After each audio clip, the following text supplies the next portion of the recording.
What's up everybody, welcome back to the Evolving Tank. We have some great things happening this week. We're adding floating plants into the tank and new fish are going in. But first we have some straightening up to do. Some of the plants were starting to get pretty close to the surface, so I decided it was time to cut them back. First up was the Luigia. One of the great things about most of these stem plants is that every time you cut them, 2 more stems grow back at the place that you cut them at. So these plants will get bushier and denser every time I do cut them and replant.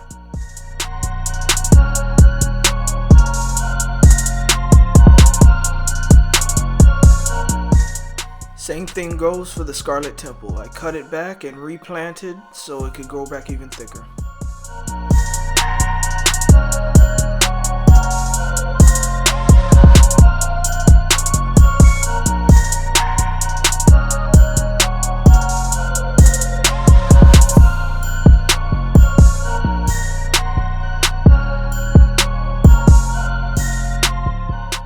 Before I add in the new plants, we have a quick feeding. This here is brine shrimp, but I also regularly feed bloodworms, tetratropical color crisp, new life spectrum, Hikari sinking wafers, and some algae wafers. But I do also plan on trying to figure out some fresh veggies I could feed them as well, just to give them a more balanced diet.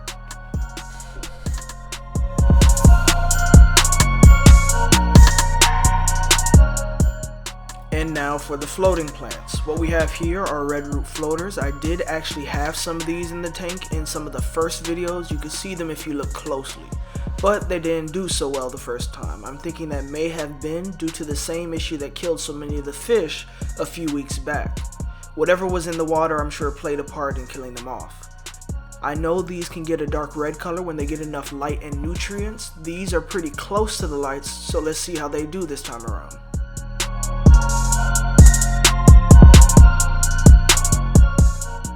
The nice little ecosystem we're building here is doing well. I do have to be honest though and say ever since the incident the other week where we lost a lot of the fish in the tank, the Neocaridina, the orange rilly shrimp, have definitely taken a big hit. I'm not seeing very many of them at all, and I haven't spotted more than one of them out at a time for a little while now. But I'm just going to monitor that situation for now.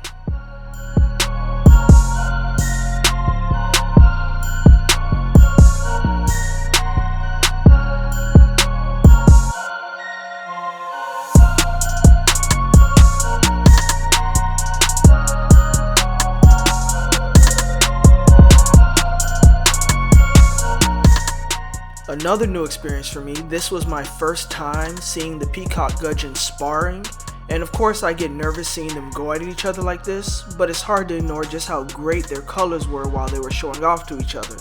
Let me know down in the comments, do I need to add more females in here? Is that what's causing this?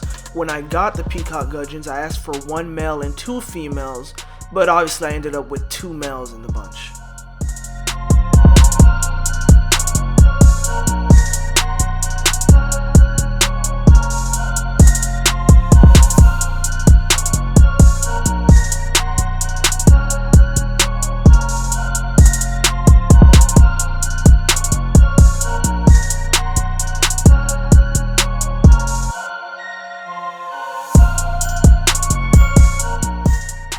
But now on to the main event for this week.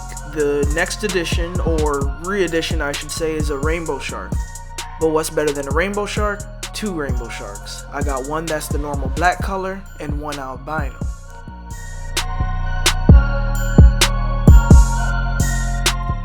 Once their acclimation process was complete, I went ahead and added them in.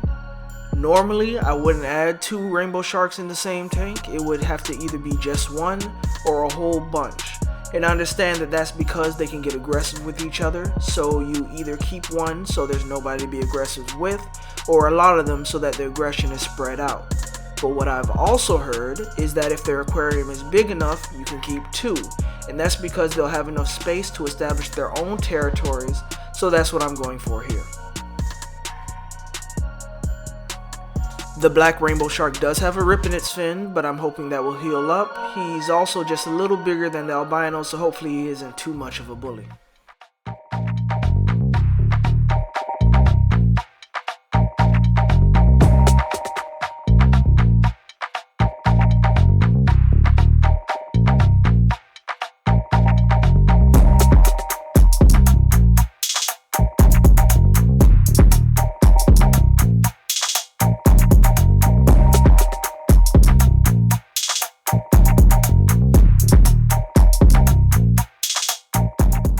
You can see in the background the crypt parva plants we added are doing well, but I actually think I'm gonna add some more just to give it an even fuller look.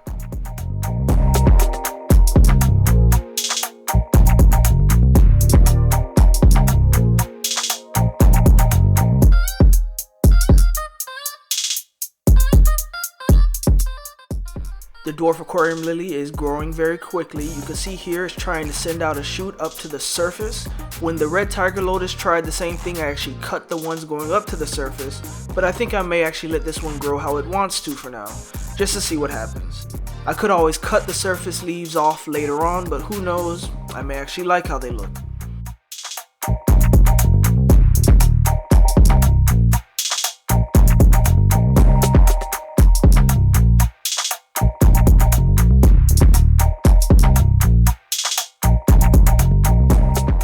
This is only a day later and you can see just how fast the dwarf aquarium lily is making its way to the surface.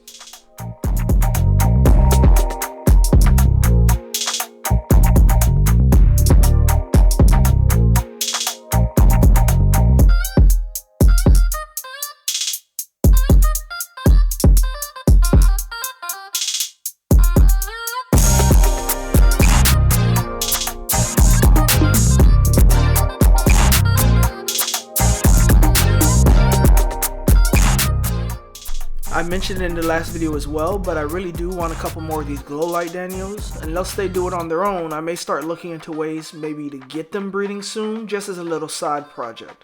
The hill stream loaches would be cool to get breeding as well.